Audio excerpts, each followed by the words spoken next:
Hello, everyone. Welcome to Chat Channel. My name is Tim Hayden, and I'll be your host. We have a super show for you today. Our guest is the beautiful and talented Tina Sloan.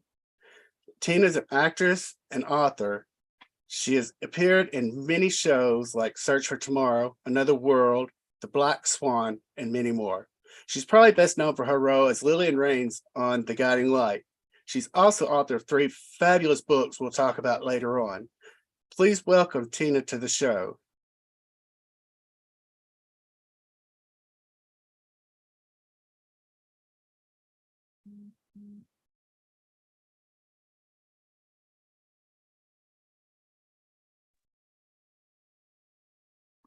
Welcome to the show, Tina.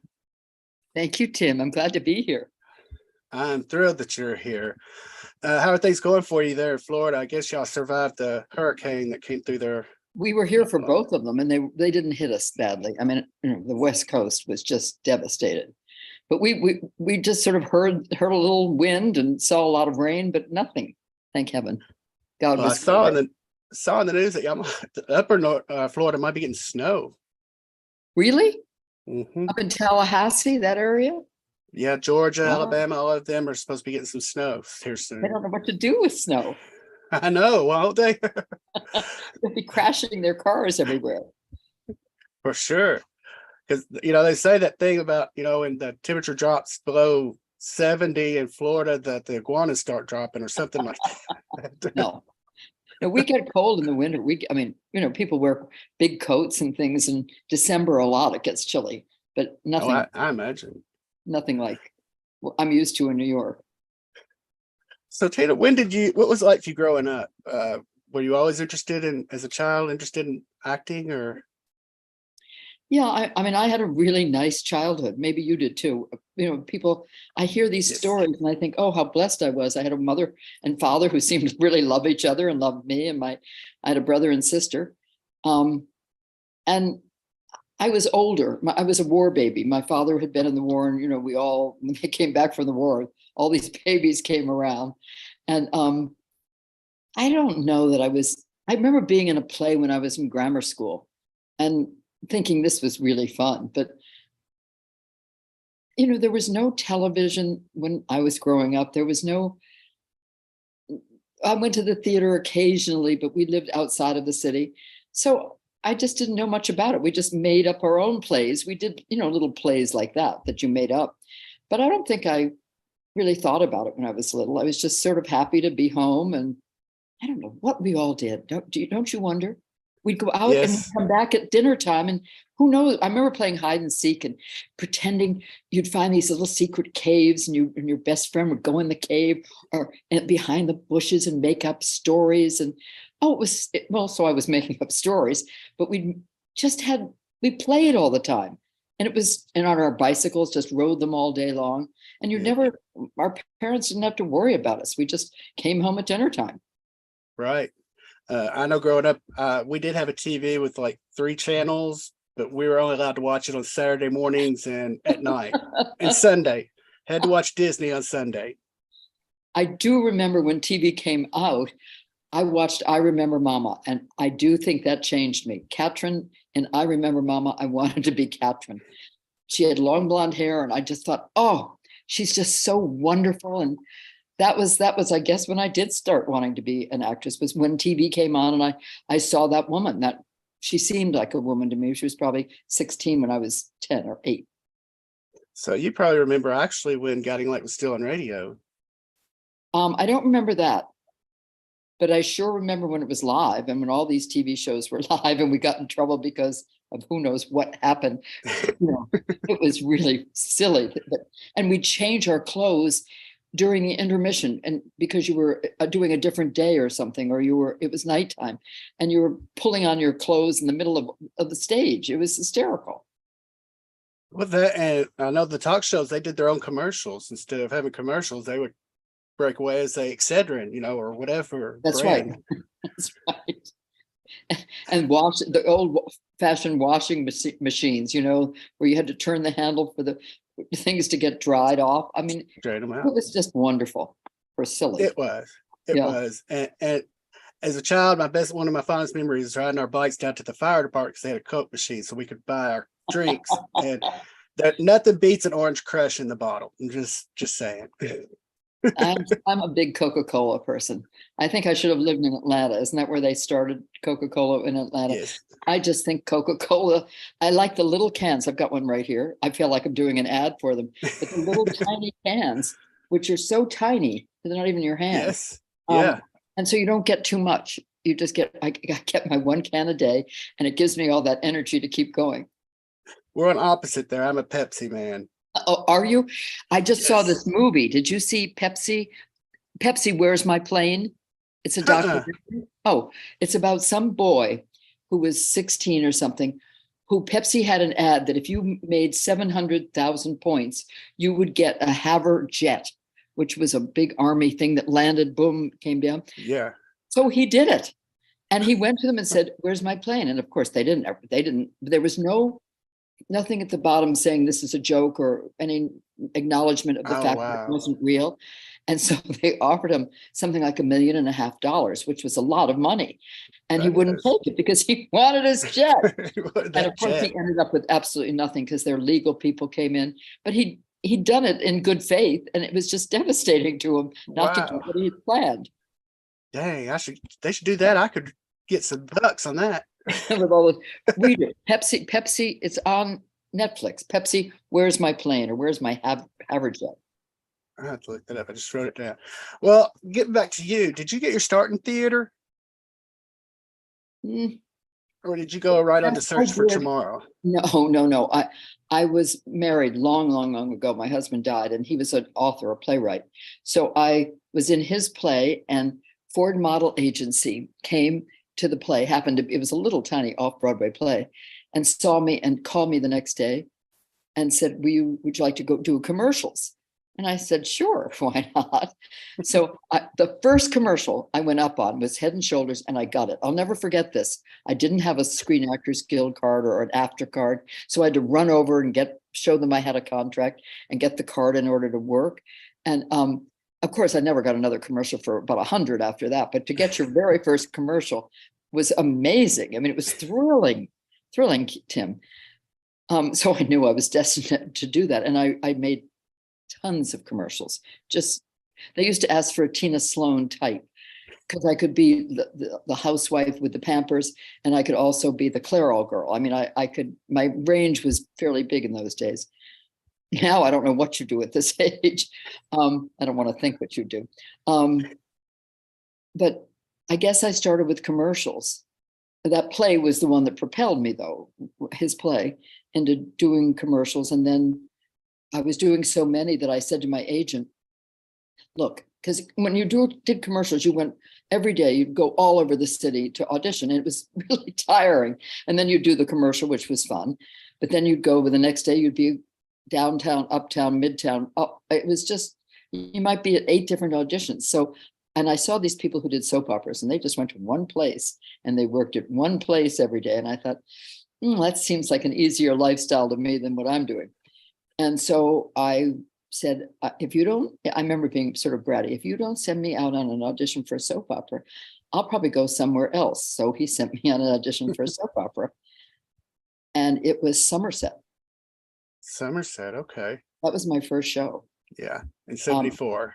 Yeah, and the best show. I loved it. It was the best show.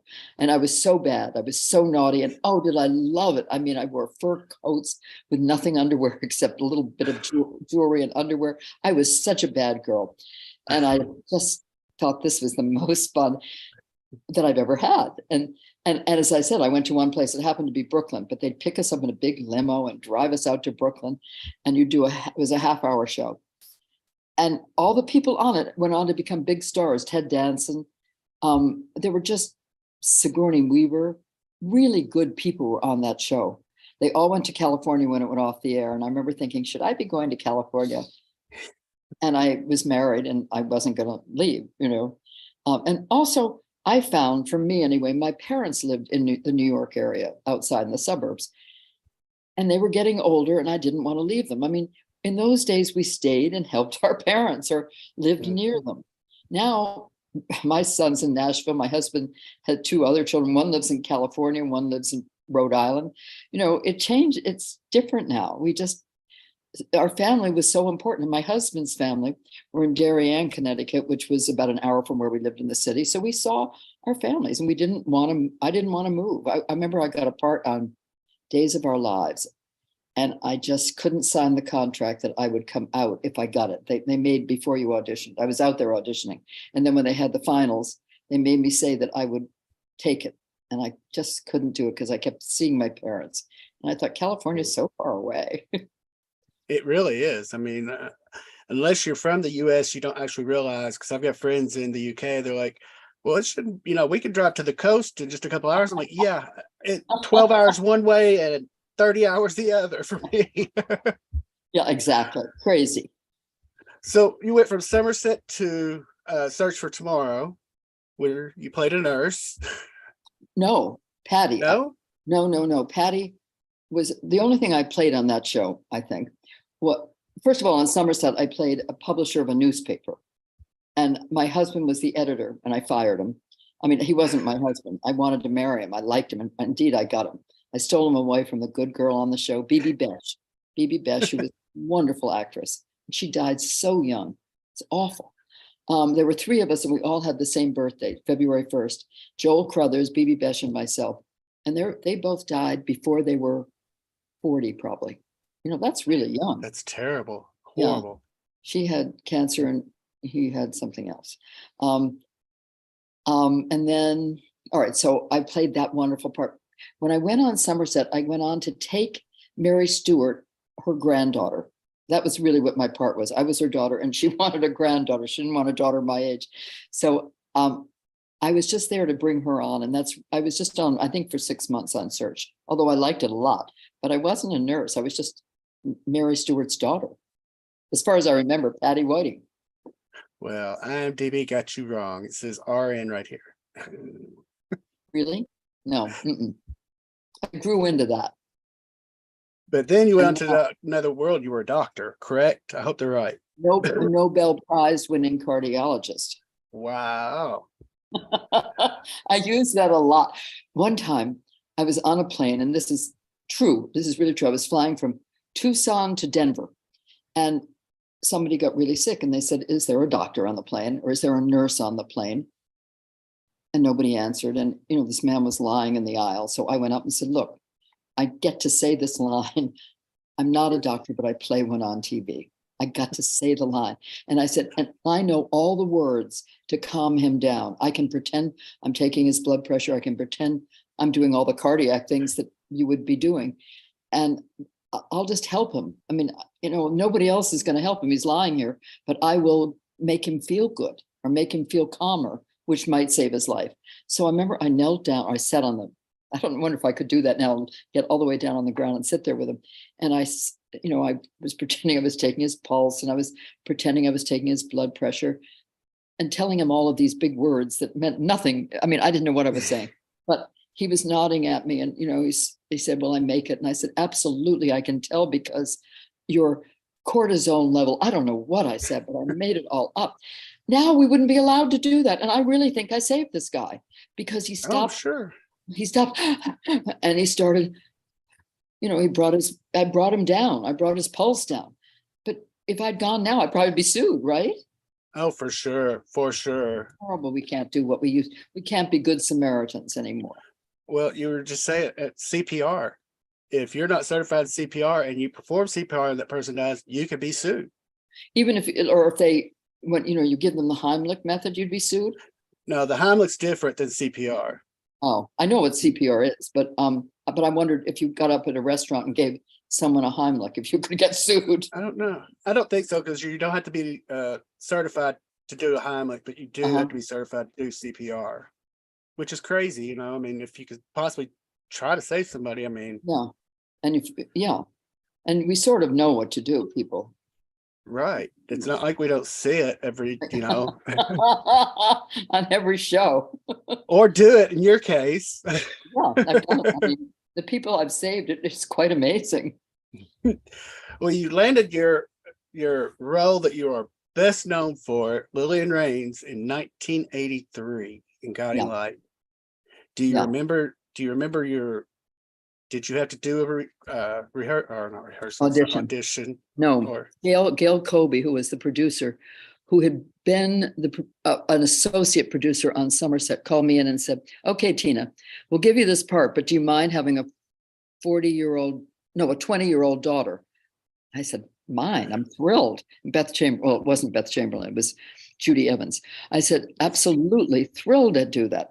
I don't care." And she said, "We're only having you on for 1 year, but you're going to be doing some very interesting things like that rape, the child abuse, the rape abuse, all of those wonderful things we did with Bradley Raines, who was such a good actor."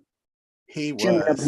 Rebhorn. Jim Rebhorn. I remember I went to his funeral and his wife said, "Oh, he just loved being married to you."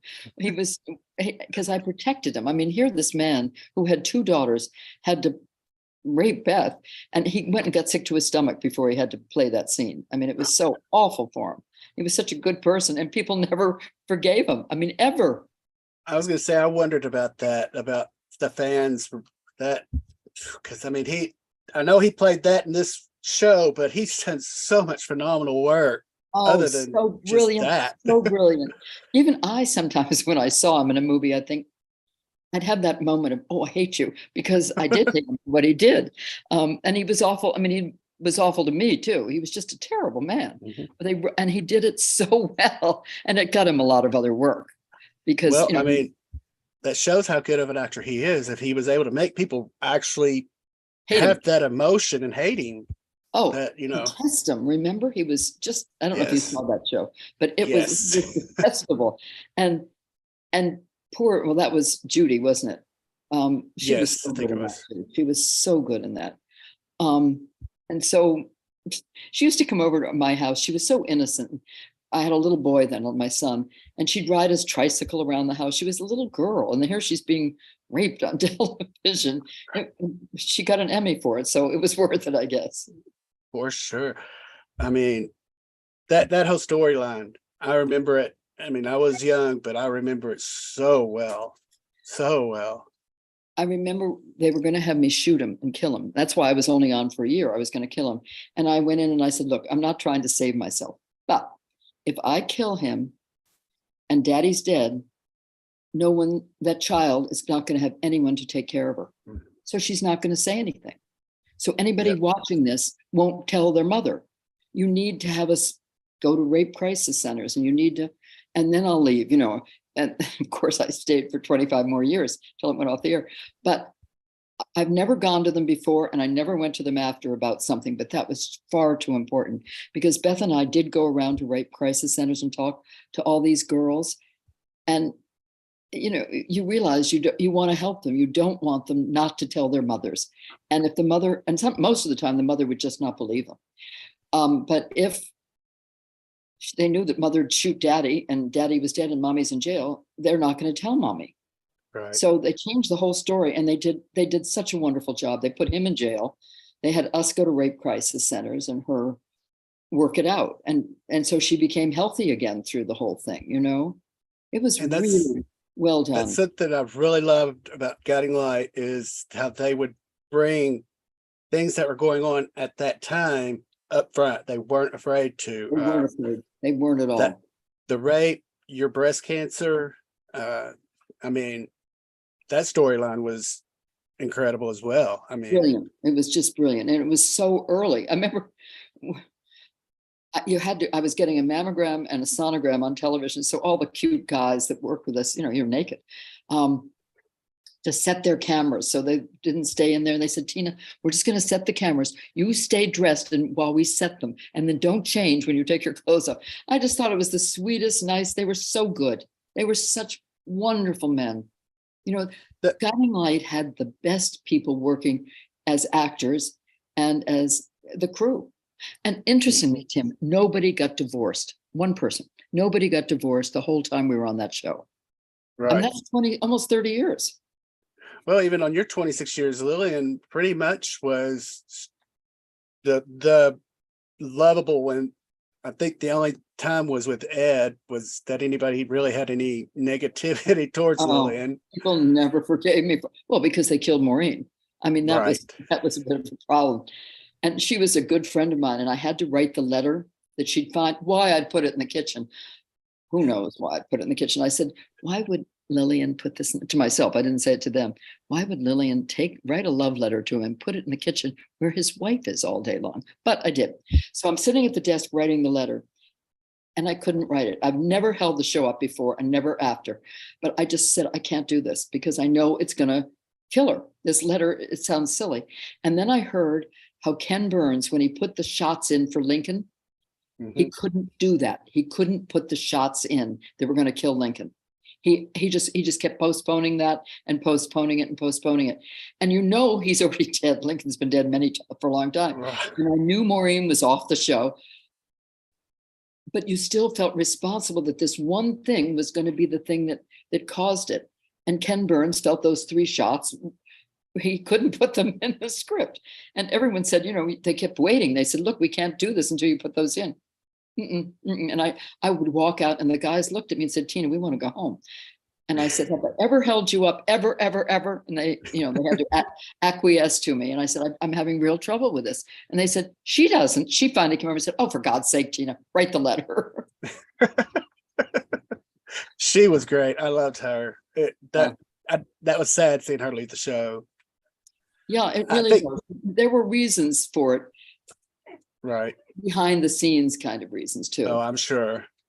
But to me, killing a character off, that just breaks my heart because she's such a wonderful you woman. can't really bring that person back. And I mean, you can, but it hurts the fans so much. They're like, oh, she's gone. She's gone, Whereas if they go to jail or get sent to another country, there's a chance. Oh, there's hope. Or if they disappear, there are so many ways. Right. Well, of course, they brought back Roger 100 times. I mean, Grant. I remember we buried him in a vault. We'd see him go in the casket into the vault, and then he walks down the aisle of Beth's wedding to Alan. I never forgot it. I thought, really, he's alive. And how many times was Alan shot? I mean, come on. Oh. Probably at least eight or 9, right? I'm sure at least. And you worked with, he'd want to leave, right? And then he'd come back. I mean, it was such fun. It's wonderful to have this in life, isn't it? To have fantasy that you can make things up and you can bring people back to life. I mean, how many times we'd like to do that in real life? Exactly. I think the only one storyline that really kind of got me was Reva's clone. Oh, that one just kind of awful. It was, come on, y'all. Yeah. Well, that's what we all thought. And we'd look at her and we'd all laugh and she'd say, look, everybody, I'm the one who has to do this. Don't do this to me. You can't leave me like this. So help me. And everyone kind of did, but we go in the morning at 6:30 and everybody rehearses. So you hear her rehearsal of the clone and everyone's going, oh, and we're all, some of the people are really funny. Buzz was really funny, and Grant, Philip and Billy. I'm trying to think who else is really funny. Philip and Billy, their remarks, Ed Bauer's remarks they were so funny that then when you're doing the scene, those remarks are going through poor Kim's head, and she has to be really serious. And how can you be serious when you just heard these insanely, wonderfully brilliant comments? That's true. And Rick, I mean, he's very I don't funny. know how he is, but I don't know how he became head of the hospital. I mean, he killed so many people. He was such a bad doctor. We brought him a cake on the 18th because nobody had killed more people on television than he had once he hit 18. So we brought a big cake out for him. That's hilarious. Speaking of Buzz, Justin was on a couple months ago. He was on the show. He's great. Love him. Y'all had great chemistry. I loved you all together. You know what we loved? We both sort of were ad-libbers and take us off script, and we were much, much happier. And he loved it as much as I did. So he'd just go off and say things, and I'd just answer him. And we didn't, some people would say, Tina, That's not the line. There were one person who just had to have the lines. And I wasn't great on always, if I wanted to make it a little more fun, I would. And she'd say, Tina, no, no, no. And I'd say, yes, yes, yes. And I'd been on so long and she hadn't, I sort of would get away with it. But Justin would just come out with these ideas. And I, of course, would run right along with him. I mean, one time he came out with Viagra. Oh, no. And he said, look what I bought during lunch hour. And I went, oh, no, he just added it. And I went, we were having lunch on a bench and I think I had some wonderful comment right back at him because he wanted to stun me. He wanted to get me without letting me say something back. Oh, he's so funny.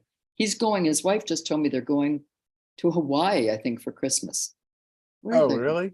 She just told me where they're going. It was someplace really interesting. I can't remember. Anyway, she asked me for a travel agent. I don't have one. She has been doing a show down in Nashville. She's beginning a show in Nashville? No, she has been. I don't know if it's ended, but I know she was down there when Justin was on here because the week after he went down to see her. Wow. Because my son's now just moved there. And she wrote me. She mustn't be there. She would have said, I'm down there. It may have been a short-term thing. No, she works and does such wonderful things. She's just genius.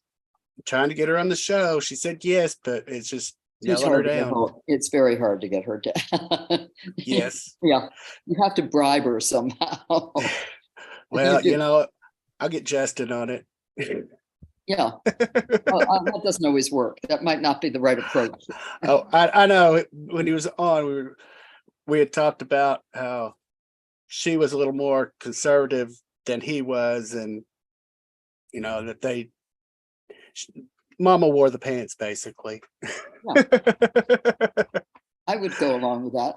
I would too. Yeah, but yeah. I love them two together. They're great. Oh, they are. So thinking now, I know the show ended years ago. Where do you think Buzz and Lillian would be now? Where do you hope they would be in life? Yeah, I know what you're saying. Well, I hope they would be doing sort of interesting things. I don't know, joining a book club. I'm joking, but something what you don't expect them to do instead of things that I hope they just wouldn't be working in the me at the hospital and him in this Restaurant. Yeah. What's the name of this restaurant? I remember Bauer. It was originally Bowers, but then it changed like 5-6 different times. No, I can't remember what it was called either. I just hope we'd be doing sort of interesting things, maybe taking trips and maybe playing with our grandchildren. I don't know. Beth, I'm sure, would be causing us trouble with yet another odd marriage. No, she'd be married to Philip at this point, so that would be good. It would be the grandkids that would be causing the issues now. Yeah, but I'd like us to be doing something really sort of far out and because he'd get a motorcycle and go across the country. That's what they'd be doing. They'd get a motorcycle and they'd be on the show, but you'd see them going across the country, stopping, meeting odd people and having just a wonderful time. I'd like that. That's what I think they should do. I like that because Buzz was always good about making Lillian step outside her comfort zone sometimes. That's right. And I think nobody but Buzz would get her on a motorcycle, but I could see him doing it and I could see her going, oh no, I can't do that. And he'd say, come on, Lillian. And he'd jump up, he'd pat the seat and I'd probably get on and we'd go off and I'd like it. And then we'd go and meet interesting people. And I think it would be terrific. That's what I liked about Buzz, the character. He was able to do that with the other characters, make them step out, like Alexandra. I mean, who would ever thought him and Alexandra would have been friends? Yeah. They were really good friends on the show. Right, they were. God, Beverly. I think of Alexandra, that I go to Beverly instantly. Yes. I remember the day Beverly said, I thought I knew her quite well. I thought we were quite good friends, but she had not shared with me either that she was going to leave. And that morning that she left, she came on, she did her scene and she said, I have an announcement. This is my last show. And she was up for a 2-month, she had a vacation and her contract was up and she just decided she wanted to move out and be with her son. And I think it was the right thing to do, obviously. But I'll never forget thinking, how could you have been in my dressing room today talking to me and not mentioned this? It's wonderful. The Exactly. secrets people can keep, isn't it? For sure, especially in Hollywood. That would never be a secret anymore. Not No, nowadays. no, And then I think Joan Collins came in for a little bit before she did. She did. before She had a hard time doing it. I mean, she wasn't used to doing 1 hour show a day. She was used to taking a week or so to do it. And she was terrific. I don't mean that she wasn't good, oh, but for it sure. was not as easy for her because it's a talent that you know how to do, keep working and working, and you don't let you know how to keep yourself from being tired and how to learn when to learn the scripts. And there are tricks. Well, I say it all the time. If they want a reliable celebrity, soap. If you get somebody who's been on a soap, if That's they can right. do a soap, they could do anything. Because soaps you have to memorize so fast and work so fast, and it's just crazy. The only time I really appreciated it, I had a monologue in a movie called Changing Lanes. Ben Affleck was my son-in-law. That's next Amanda on my Peet was my list. daughter. And well, isn't that wonderful? Because what happened on that, I had to do this monologue, and Ben Affleck and who was my husband? No, Somebody really, he's dead. It was wonderful.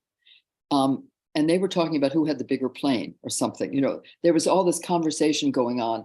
And Amanda Peet, I remember she was rolling her eyes at me about that one. And then it would go 5, 4, 3, 2, and I had to go into this ditzy monologue. And if I hadn't been a soap actress, I could, and I had to do it, every person had their lines before close-ups to start me in. So I had to do it again and again for their things.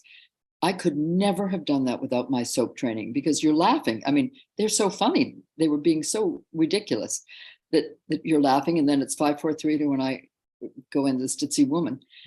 And it was the soap Sydney training. Pollack. Sydney Pollack, yeah. As a matter of my line, I had one line, I think I'll have the snapper, which in the theater, I went to see the movie, everyone howled at.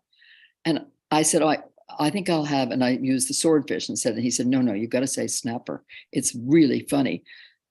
So I went, all right. So I said, I think I'll have the snapper. And it brought the theater down.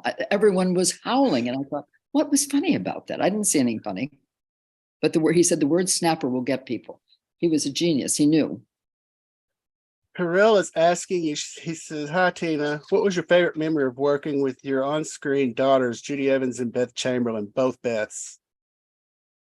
What was my what? I'm sorry. My favorite moment? What was your favorite memory working with them? Well, Beth Chamberlain, I'll start with her because she's present day. I am the godmother of her son, who is maybe 18 or 7. No, he's not even that. He's about to go to college. We were we still are really, really close. And well, I'll start with Judy maybe because she was like a child to me. As I said, she came over and would be on my son's tricycle, and she was over at our house a lot.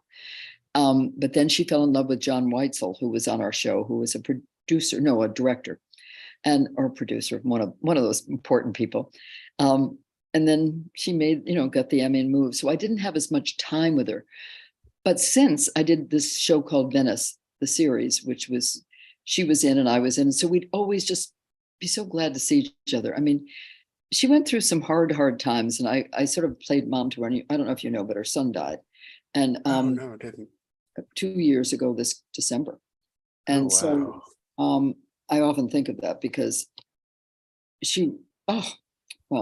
so I've stayed close to her because of what she's gone through, and she's just such a brave woman. So brave and so different than what she portrays. She portrays this, I don't know, she's just different, but she's so she would come over and spend Sundays with us and have turkey and sit in the kitchen and play checkers with my son. She was more his age than my age, I think. And yet she had such a wonderful emotional ability to just, she was so good. And then Judy was just like seeing a little me in a way. She was much more like me.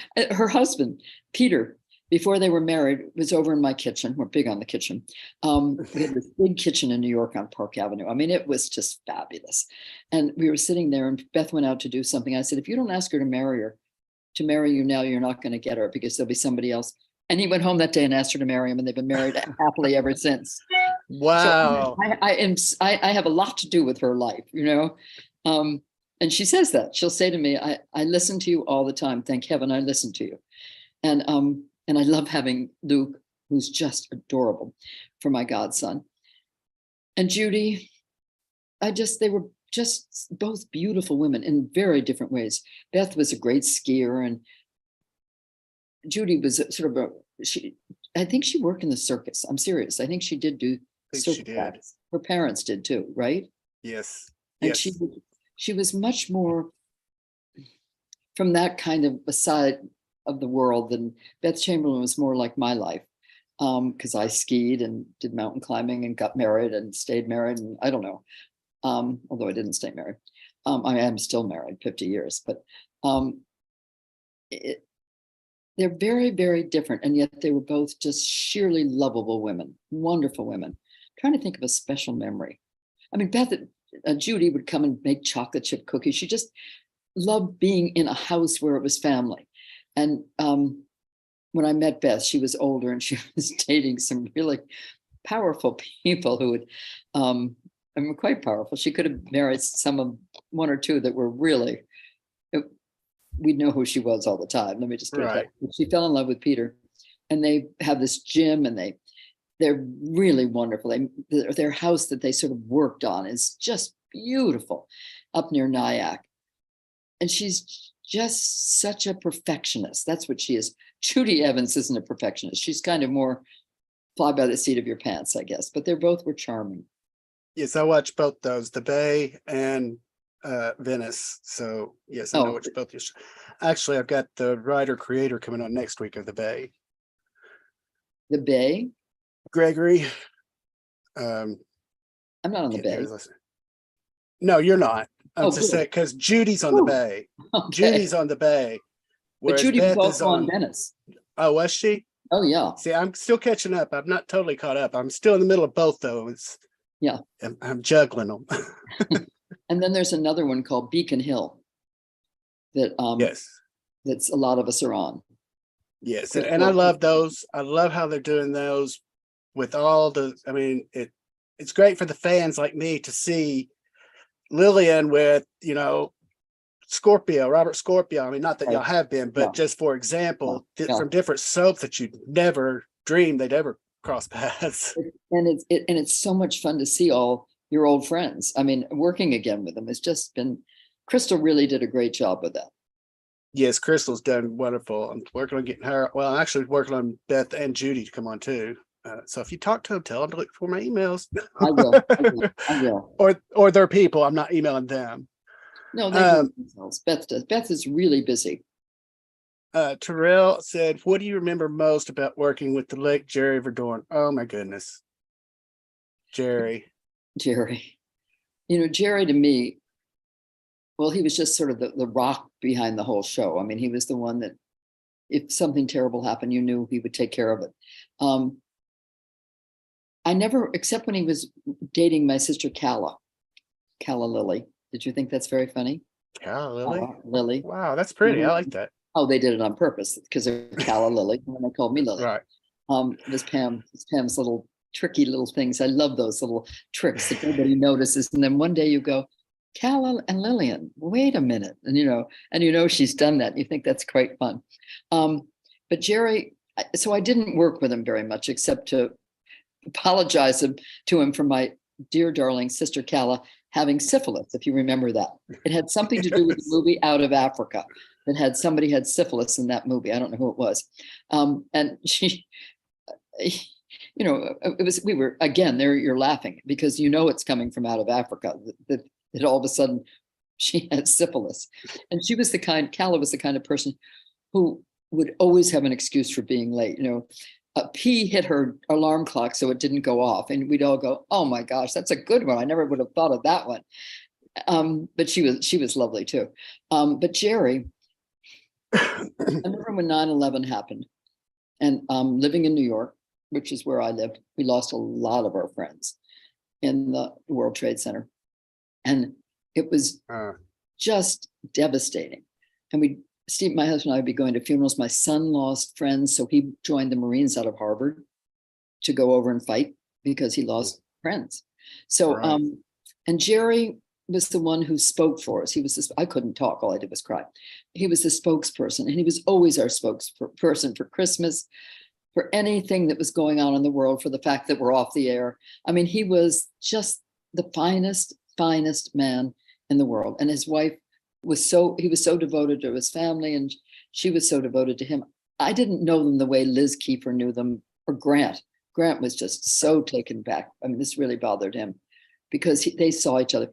Jerry and Mikey and Bruce Berry, our director, and Justin would go out with Jerry a lot and have lunches, in New York. So I guess what I'm saying is I didn't know him the way they knew him. My knowing of him was just to think what a wonderful, wonderful man he was. We'd have him for president, and the world would be in a good place. He just was such a fine, unassuming human being. Mm-hmm. He was, and he was a phenomenal actor. I mean, oh yeah, in any show he was in, he was good. Oh, just so it was going to be good. So strong. Yeah, Liz was on a couple of weeks ago. She's going to come back. Her, Maureen, and Elizabeth Dennehy. I'm trying to get Sherry on too. I'm trying to get the three Blakes. Oh, Sherry Stringfield, loved her. I'm trying to get her. Show. That would be terrific to get the women that did it. Yeah, that's terrific. It's called Blake. Wonderful, wonderful, wonderful. I'm gonna shift gears on you. You are an author, a very good author, by the way. Thank you.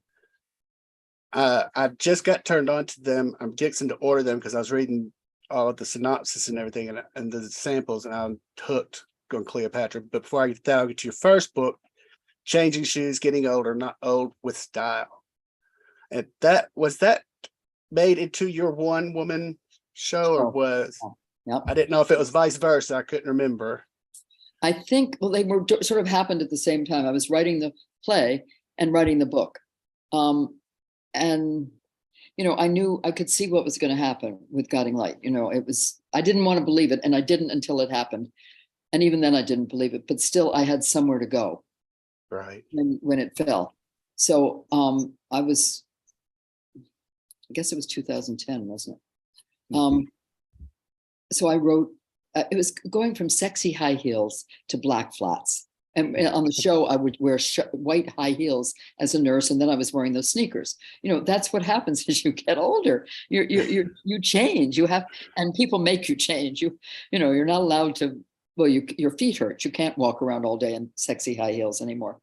And on the show, I would change shoes as with each part that I was doing, and it really worked quite well. Someone said to me, "Why don't you do it again?" And I thought, I don't think I have the energy because it takes it's you're up there for an hour and you're walking around in high heels for most of the time.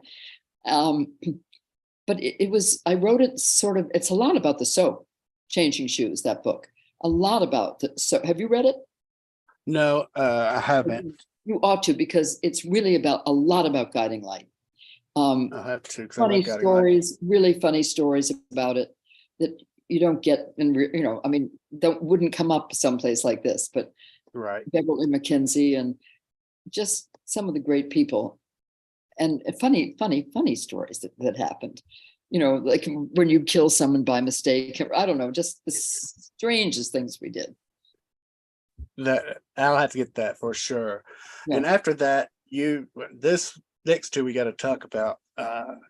First one was Chasing Cleopatra, a novel of love, betrayal, and suspense. It's about a woman named Cleopatra Gallier. Could you tell us a little bit about it without giving away the book?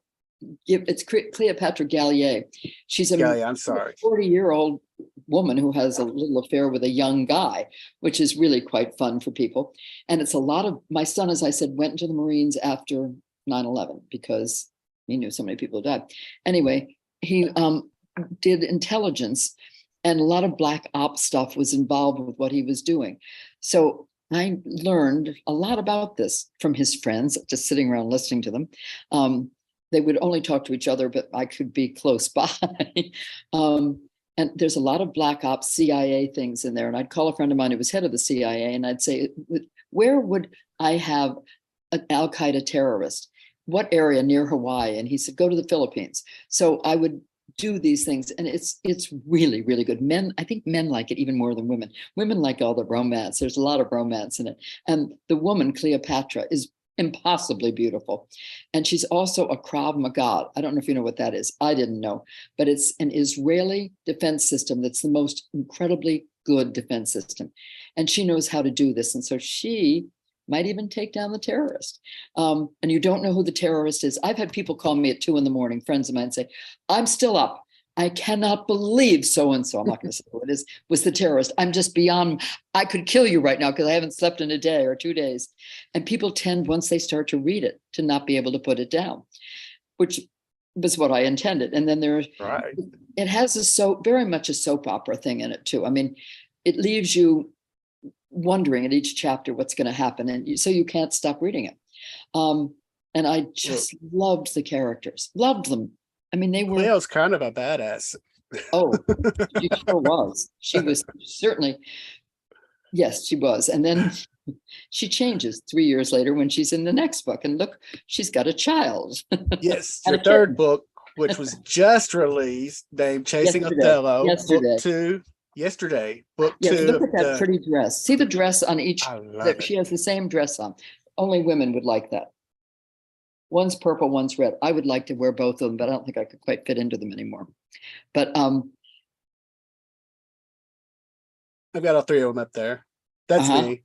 Sorry. Fabulous. I just want everyone to be able to see the covers of them so they'll know what they're looking for when they order them, because they better order them. I'm going to.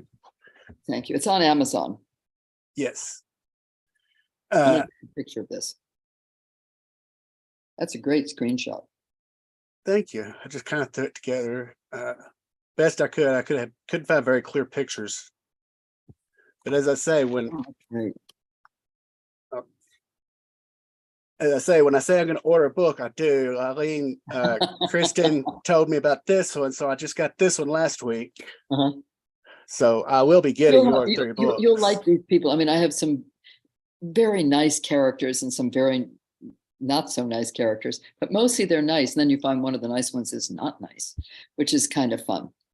But see, just from what I know of both the books, they could make one heck of a movie out of it. Well, they have an option on the one Chasing Cleopatra. I hope so. You know, you, having been in this business and having done movies, I know things don't happen just because you want them to, or because people say they're going to do them. It takes money, and it takes. They're hoping, they've got a director. They're planning to do it in Honolulu. I don't know. I mean, I really, really want them to, because it's such fun. And I wrote a little scene in for myself in it. Of course, you should. Well, somebody else wrote the screenplay, but I asked him to put this one scene of me in it, because she's a 79-year-old. I'm about to be 80, 79-year-old woman. And by the time the movie comes out, we might have to make her older than that. But it's just fun to think I can be in the movie of the book that I wrote, you know? Well, sure. I mean, look at Spider-Man, you know, he was in every one of them. Sure. That's right. Look at Alfred Hitchcock. Exactly, for sure. So you've already touched on part of it. How much research do you have to do to know all of this stuff? I mean, I really do a lot. The accuracy, from what I've heard, is very accurate. I mean, you're just, everything you've talked in there in the books are pretty accurate. No, I really spend time. I'm in a book club with some very intellectual women, and the thing they couldn't get over was how much they learned from the book. It wasn't just fun. They learned a great deal. And I was thrilled that somebody noticed that. I think you can read a book and not notice it, but this group would notice that, because they like to learn. And, you know, I was a little nervous about them reading it, because it's got soap opera in it. I mean, there's so many, there are betrayals that you don't expect certain people to betray, and how they betray. You're just stunned. And then the second one, the same thing, Chasing Othello. again, you don't know who the villain is, and you're really surprised in this one too. And I enjoy that, and I enjoy just making stories up. Someone said, "How do you think this up?" I said, "I don't have any idea, but I just love making things up. I love making. I walk down the street and I look at a person, I make up a story about them. I mean, or about the street itself. I sort of do it everywhere. So why not why not publish it?" That's incredible. That's a great imagination to be able to do that. It's a very intelligent to do that.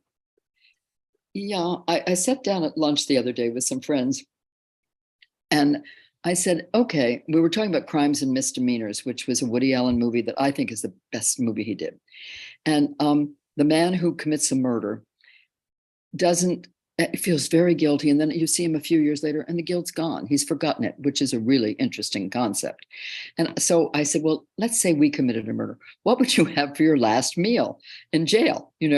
And there was someone there who knew a lot about this. And she said, for the last meal, they find people like Lutece or great restaurateurs who will make the last meal for you. I mean, it's not going to be just some guy down in the jailhouse making you turkey, but you're going to have real turkey and gravy and cranberry sauce and stuffing and a hot fudge sundae, which is what I asked for. Another woman there said she'd have a whole coconut cake, the whole thing, and a bottle of champagne. It's kind of an interesting concept. What would you have? Oh my. Well, I'm a beef farmer from a beef farmer. I'm not myself, but I would have to have steak and lobster. Yeah. That would be my go-to. It's a good, interesting concept. You learn a lot about people with that question. That is an interesting question. I've never thought about till you've asked me that, and that is a very good question. I might start asking that. Well, before I go on to the next thing, I just want everyone to know you can find all 3 of Tina's books: Changing Shoes, Chasing Cleopatra, a novel of love, betrayal, and suspense, and Chasing Othello, Book 2, The Cleopatra Chronicles, on Amazon in different formats. It's going to be an ebook and Audible. And the Audible's being done December 12th. The woman who was doing it was in a car accident, so she couldn't do it last month. Fortunately, she's all right. But this has been a year she's been recovering, so I wasn't going to get mad that she couldn't do it. And then the ebook should be out in a few days. They're just waiting. I think on Amazon you can only get Changing Shoes and audio at this point, and I read it at this point. No, you can also get. You did Chasing Cleopatra. That's yes. Audible, and it won the best Audible book of the year. And this woman who had the car accident, who's doing Chasing Othello, she did Chasing Cleopatra, and we won this fabulous. Best Audible by the Audible book people. She has a great voice. You can go on Amazon on Cleopatra and hear like 6 minutes. She's wonderful. Of the book. As I said, she's doing the next one, but I didn't want her to do it before she was ready, obviously. Well, yeah, for sure. But I'm glad to know that you just said that you read for Shoes, Changing Shoes. So the only problem was I had the worst cold in the world, and to get the studio near where I live, I had to do it those 2 days, or I wouldn't have it for 3 months or something. So I did it, but I think I sound so sick. And because I felt just terrible, but I was going to do it, and we did it in 2 days, and it's good. It's fun. Somebody drove up to New York listening to me, and she said, "Tina, it was like I had you in the car with me the whole way," which was a nice thing to say. Can you imagine? That would be so phenomenal to have Tina Sloan next to you in the car. Come on, who wouldn't love that? Yeah, I could make you lots of stories, and you could tell me lots of stories. Well, before we came on, you were off the screen, and I heard your laugh. Mm-hmm. And your laugh, it was just like, it was so warm to hear it. It was like, the memory from the show, and it was just you've got such a great laugh. I'm sorry, but you do. Thank you. And if you guys don't follow Tina on Instagram, you really should. The link is in the description of this video. She gives fabulous aging tips. I follow you. I listen to them every day. Sometimes you put it sometimes twice. I think. Did you see the one yesterday where wasn't that funny? I've got to tell her. That was Leah. I'm on TV. I can't talk. But you can get all her social media. I've got it all in the description. I mean, those are phenomenal. My aging tips are hilarious at times, and sometimes they're very, very good and helpful. One I liked, my favorite one was Leonardo da Vinci, who said, when you can no longer do what you want to do what you can do. Yes. Now, he said that as he was very, very old. And I'm getting older and I can't ski anymore. I used to be a big marathon runner. I can't run. So I walk, and I want to do what I can do now. That was a great one. Then I do things on makeup, or I do things on grandchildren, or, earrings. Every day I wear a different pair of wild, wonderful earrings because I love those. But I think my aging tips make me very happy. I don't even plan them. I just say, oh, I better do an aging tip. And I sit down and say something. I love it. I do. I love them. Thank you. Thank you, I'm Tim. not meaning any diss towards anybody's Instagram. There are 3 Instagrams that I love, love, love. I look forward to yours, Kate Linder's weekly. She does a feel good, build you up, and then Fiona Hutchison. I love her. I forgot her. Her Instagram. Oh, it's not her. It's about her pet chicken, Chicky. Chicky Mama's the name. And this chicken is the smartest chicken. I swear it's the smartest chicken I've ever seen in my life. I am not lying. She gives him, he'll come up in the house with her. She'll come up in the house with her. She'll give her tea and bread, moist bread. And the chicken will sit there and have tea with her on the porch or right there in the kitchen. And it's something different all the time. Great. Oh, they are great. Is that every day too? No, it's usually once a week, sometimes several times a week, but depending on the mood. Right. She knows I love it. I mean, I talked to her. I'm trying to get her on the show. Well, she says she would be on the show. We just haven't nailed down the date, but oh my God, her chicken, Chicky Mama. Tell her to bring the chicken, then she'll do it. Oh, I told her, I said, we could do a whole show on just Chicky Mama. And there's one video she did where the chicken appeared to be getting sassy with her. So she started calling her Chiquita Mama when she gets her attitude. But yes, y'all 3 have the best Instagrams. That's great. Thank you. I'm going to go watch those too. By far. Well, I don't know. I know we don't have a lot of time. I'm not going to keep you very long, but you also climbed Mount Kilimanjaro, which is an incredible feat. And Annapurna. Oh, really? Didn't know you did both. Oh, wow. I did Annapurna Refuge, which is 20,000 feet. Like, when I'm in an airplane and you're cruising at 20,000 feet, I think, I really climbed this high. Who was that woman? She wasn't me. Who was she? It just astonishes me. That was in Nepal. Annapurna was in Nepal. And we were there when they were having a revolution. So to get out of Nepal, they brought us to the airport. We had to each take separate planes. I went to Bangladesh on my plane by myself. There were guns all around the plane when we landed in Bangladesh. And I thought, oh, this is really an interesting, it's more interesting than climbing the mountain. Because when you climb, it is a little boring. You're just going up and up and up and up. And you're thrilled when you get there, sort of. And then you come down. But going to these places to climb was as much part of it as anything. And the people you meet and you bond with. Right. It's about the journey, I think, as well. I agree with you there. I mean, I want to climb Mount Kilimanjaro, but I watched you talk about it, and yeah, I don't think I'm going to do that.